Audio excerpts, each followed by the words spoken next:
Hi. Today we are hosting Yael וויסנר-לוי, which is a professional speechwriter, and we want to talk to her about the basic constructs of speech. So I would appreciate if you can elaborate a bit.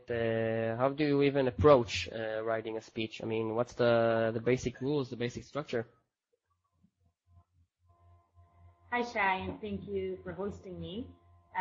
First of all, and this is, I think, maybe the number one rule of speech writing, is what is the message you want to pass on to the audience.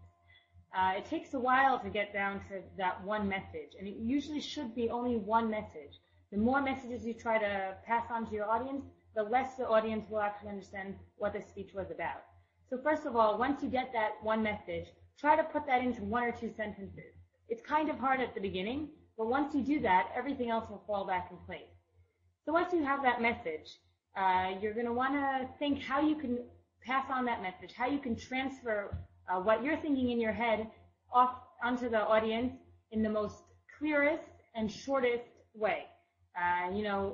Speeches in history have been in all shapes and sizes, from days of Cicero where, the entire city would come to the town square and hear the speeches for hours, sometimes even days.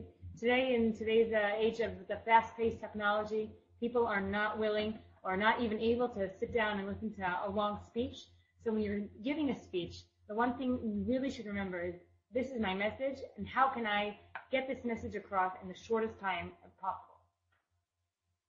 Okay, and if you want, if your aim is really to maintain that focus, do you have any tips regarding how do you do that? I mean, if a speech, for instance, is like 20 minutes, so every 5-minute segments you add humor or something, or you go aside from your main points. I mean, is there like some sort of order to how you write a speech, or to the emotional sequence of it?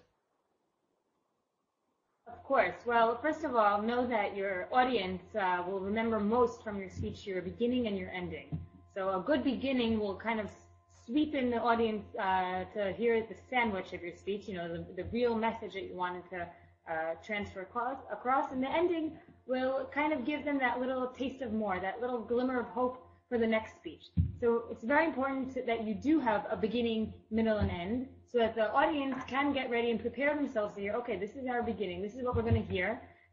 Keep them, really attentive into your speech through the middle, through your message, giving a few examples why this is your message. It could be done through a personal story, it could be done through jokes. I personally really like using personal stories because it really builds a connection between the speaker and its audience. The audience likes to know that the person speaking in front of them is a person just like them. They have, maybe if it's someone that is far away from the rest of the audience, they have like a personal family story, or maybe a story that no one has ever heard of before, and this is the audience that's going to hear it for the first time. Or maybe perhaps a joke that has been working well through other audiences, and let's try it on this audience. So it's important to have a good structure. Other tips that I would give, and this is also very important at home, before you go out and speak,